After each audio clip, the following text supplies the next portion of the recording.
y'all, it's my review for Basketball Wives, Season 10. By the way, this is Season 10 Part 2, if y'all didn't know, and this is Episode 14. So this franchise is back, and I looked at it last night. I was kind of high, but from what I remember, it was actually pretty good. Now, I was on Twitter last night, and I saw Scotty by Nature's tweet, shout out to him, about how good the episode was, and I agree with him saying that, yeah, I noticed like the editing is much better this go around. And he said that this half of the season, it was done by a different production company, so maybe that's it, but you know, this is only the first episode, so I might have to take that back. You never know. But let's get into the episode. So it opens on a somber note, and we see Brooke by herself in the church, and she's praying. And then we see the pastor come up to her and give her some encouraging words. Now, before we found out what was going on in this scene, I thought it was about her daughter that she tragically lost in a car accident. And I was like, wow, I didn't know they caught all that during filming. But this is actually concerning her divorce, I believe, from her husband. And I'm guessing she's just looking for guidance. Now, if you're not on the blogs like I am and you're wondering what happened to her marriage, I mean, you guessed it, infidelity. She caught him cheating, I think looked through his phone, and that was enough for her. Like, she's not about to stay like one of the chicks on Love and Hip Hop. Like, it was a one and done for her. I will say this scene is a little bit staged, but I'll allow it. We cut to her confessional, and we can clearly see that she's still torn up about the situation. So after that scene, it looks like the episode starts, and we're checking in with a few of the ladies one by one.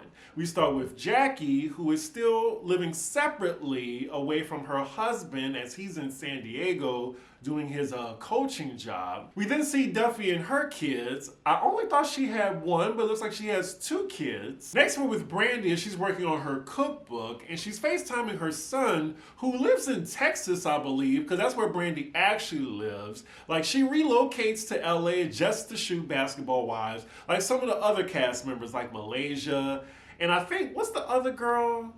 Damn, I forgot her name, the one that's going to jail. I think it begins with a B. I can't even think of her. She must not be that important. Anyway, I just find it crazy that they're trying to make it seem like she lives in LA and she doesn't. Like, just give us a Basketball Wives Houston. Next, we're with Jennifer Williams, and it looks like her and her new boyfriend are going strong.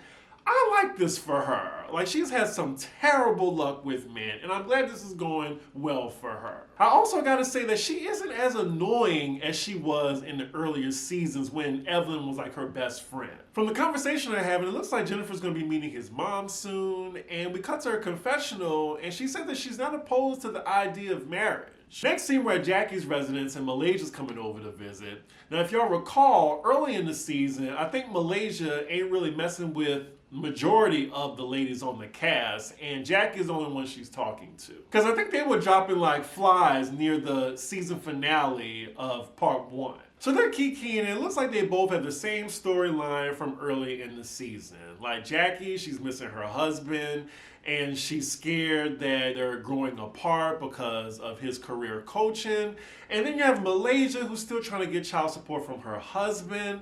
This is like a Tyus Sheree storyline, but the update is that he sent her a cease and desist from saying his name on the show or saying that he doesn't pay child support. So she kind of broke the fourth wall a little bit, something that we don't see on Basketball Wives a lot. It looks like Malaysia's trying to figure out, how did her ex know that she was talking about him not paying child support? Because those episodes didn't air yet. So somebody on the set or the cast, who she thinks, went back to him to let him know that. That's kind of strange to me, because who amongst the cast would still be communicating with her ex behind her back? So the topic then changes to Jackie asking Malaysia when she's going to come back around the group, because she's beefing with everybody. Production reminds us, and they show us 5 months ago where she's beefing with Brandy, of course. What is that felon's name? I cannot remember it.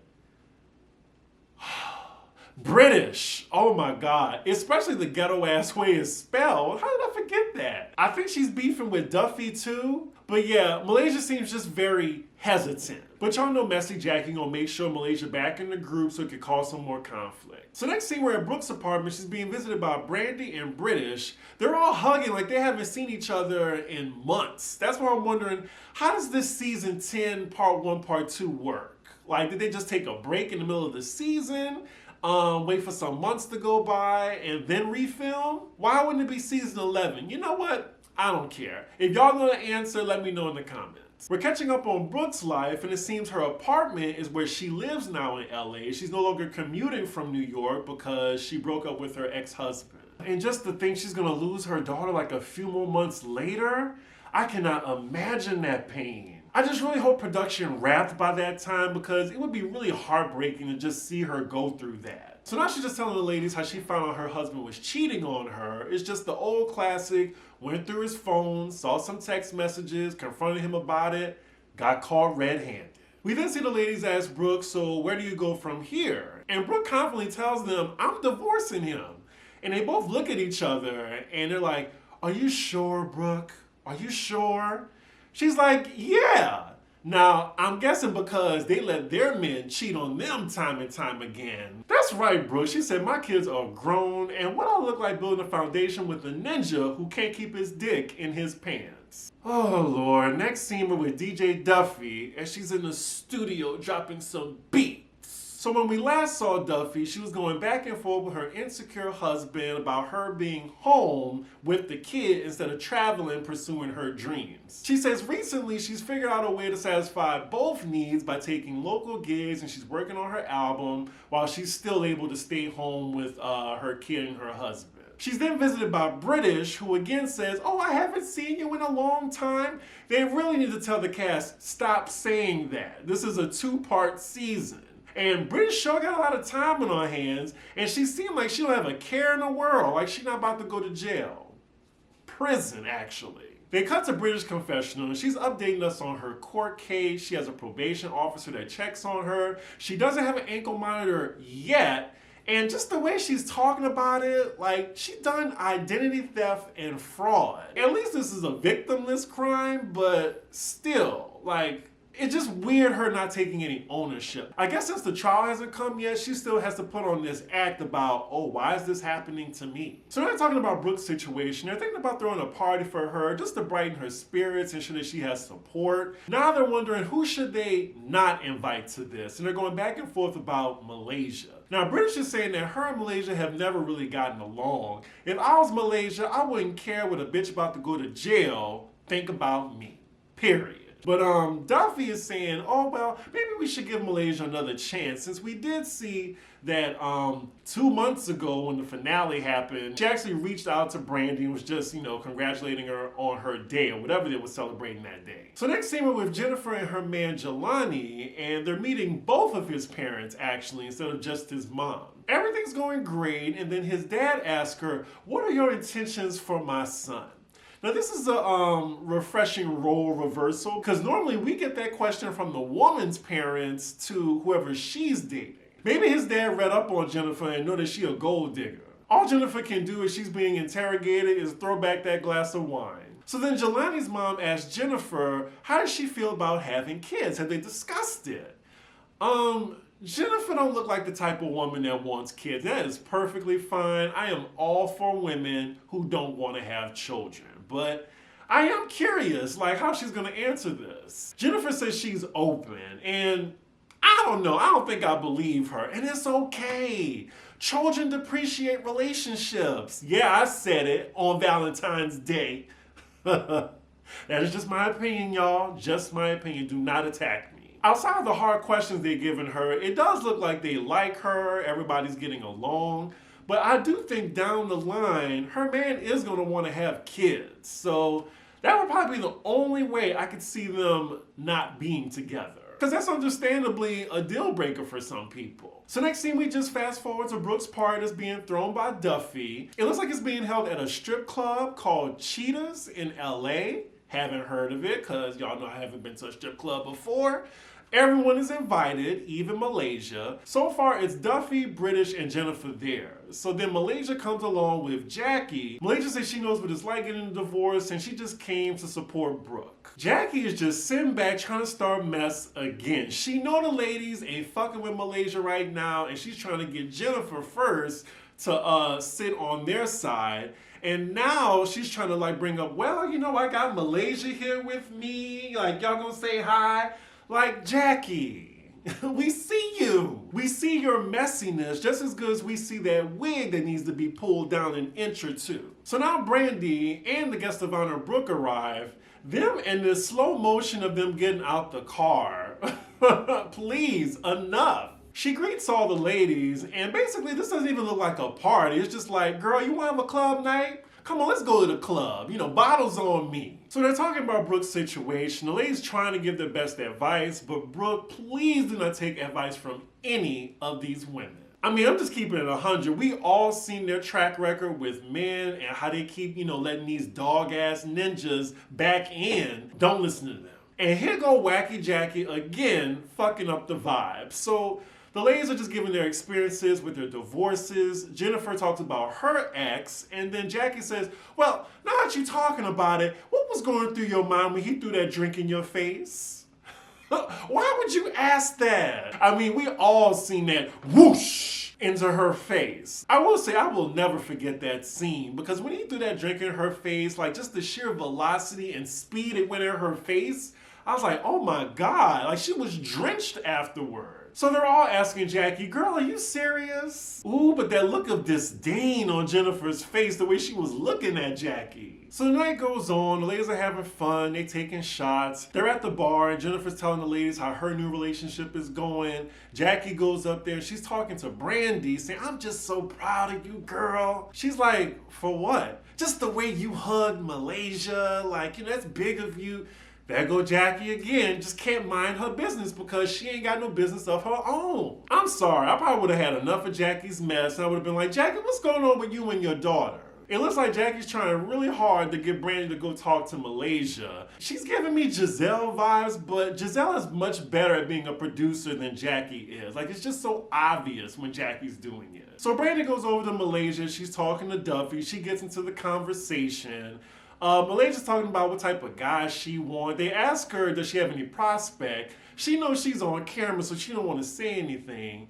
And then Brandy says, oh, I can tell in your eyes that something is off. Here we go again. Are they going to be friends? Are they not? We spent 10 episodes last season with this. We're not starting this again. Malaysia tells Brandy that she's still kind of feeling hurt by her, but then proceeds to ask her, has she talked to her ex? Because she tells her, like, someone has been telling my ex about my plans to sue him. I was just wondering, have you talked to him? And Brandy says no, and it seemed like she wasn't offended by the question, but why would Malaysia think that any of these ladies are talking to her man outside of her? Brandy even makes a point in her confessional. She says, I'm not even talking to her. Why would I need to talk to her ex? After that, we then cut to Jackie, who's still talking to some of the ladies about their relationship with Malaysia.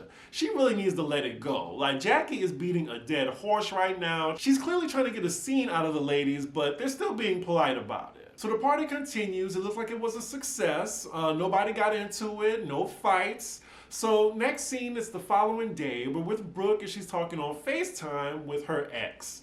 And it looks like he knows what he did was wrong. He's in the doghouse. It looks like he wants a second chance. But Brooke is saying that, this is a whole different hurdle of trust and she thinks it's over. Now, I haven't been tracking her marriage, so I'm not sure if she decided to stay or leave her marriage. So next scene we're with Jackie, and she's meeting British and Malaysia for drinks. I'm actually surprised Jackie got British and Malaysia to agree to meet up with each other. I'm actually surprised Jackie got British and Malaysia to agree to meet up with each other since they have the most tense relationship amongst the group. So it looks like they're actually getting along. They're talking about the previous evening where British was dipping and doing it on the pole. She says she's in her whole era and she's explaining it to the ladies saying that, she wants to date 3 men at the same time. She can if she want to have sex with them. If she don't, that's fine. We see Jackie, who's noticeably curling up her lip and looking judgmental as British is saying this. And not Jackie scolding British saying, you have been running amok in these streets. I really need for all the women to band together and get into Jackie's business. Ask her about the bedroom, ask her about Doug, ask her about how much Doug is making, ask her about her daughter, ask her about how is she making her money right now? Like, what's her status at the bank? Something. Like, make her the topic of conversation so she could get out of y'all's business. So at this point, British finally confronts Jackie on her messiness and says she needs to mind her business. Even Malaysia agrees with British on this, and she tells Jackie gently, like she appreciates her trying to like fix things in the group, but you do be butting in people's business. And now Jackie wants to act all offended. But Jackie really gets offended when she hears British say that the women been saying that she's bored. That's why she's in everybody's business. Jackie goes off and says, oh, I'm bored? The one that's married? The one whose sex life is bomb? The one who's a bad bitch? Jackie, stop. You and Doug were made for each other, and I'm gonna leave it at that. Jackie's wig is just so distracting. Like, I just wish she'd just push it down just a little bit. Wacky Jackie has officially been activated. So now she's telling British to give her the names of the women that's been talking behind her back, like, since everybody's talking about it. Now, at this point, if I was British, I would have said, well, I can speak for myself. I think you're bored. You need something to do. Like, Malaysia should have did the same thing. So then Jackie gets out her phone and calls Jennifer to see what she has to say. Jennifer doesn't answer, but then they don't leave it at that. British then calls Jennifer and says, wow, she gonna pick up for me. And surely enough, Jennifer picked up. Oh my God. I would feel some type of way if I was Jackie, because that is hella disrespectful. I'll admit though, there are some people that call, I won't answer immediately, but I don't think they would do that to me if they're like both together in the same space. British cuts right to the chase and asks Jennifer, does she think Jackie inserts herself into people's business without being asked? I think Jennifer knows she's on speakerphone, so she gives a diplomatic answer. She says Jackie has the best intentions. She wants everybody to get along, but sometimes she just needs the butt out. Why does Jackie look stunned, like she don't know what the lady's talking about? She always inserts herself. How many seasons she's been on this show? Jackie then grabs the phone from British and then asks Jennifer when's the last time she inserted herself in her business. Jennifer's like, well, you didn't insert yourself per se, but you are trying to get me and Malaysia to talk to each other. We then see a flashback of Jackie trying to get Jennifer to meet up with Malaysia and her for drinks. She says, absolutely not. So then Malaysia chimes in and tells Jennifer, no one gives a fuck, so we're good. Good night, and here we go. Jennifer tries to respond to Malaysia, but Malaysia quickly hangs up the phone in Jackie's hand. Honestly, I forgot what's the beef between Jennifer and Malaysia. I mean, before she tried to throw a table at her, like I thought they got over it. I think it was the time when Malaysia brought her friend Zell, y'all know the alligator looking sissy around, and they got into it. And I think that's when Jennifer was really done with her. British calls Jennifer back and apologizes for Malaysia hanging up on her. But then Jennifer and Malaysia are now going back and forth as Jennifer's on speaker. Malaysia's just saying, good night, I hung up on you, yep, I did. Oh, and that's where it ends, y'all. This was a decent episode. I would give it like a B-, and yeah, I really thought the editing was better. I guess I'm looking forward to the season. I kind of just want to see British locked up. The preview of the season, we see that at the end of the episode. It looks kind of entertaining. I'll see if y'all want me to finish this franchise, because I remember the first part of the season, I wasn't really feeling it too much, but Potomac is ending, so I do need some more content on the YouTube, so I guess I'm gonna stick with it. But y'all let me know what y'all thought about the episode. Make sure y'all like, comment, and subscribe, and I will see y'all for the next episode. Bye.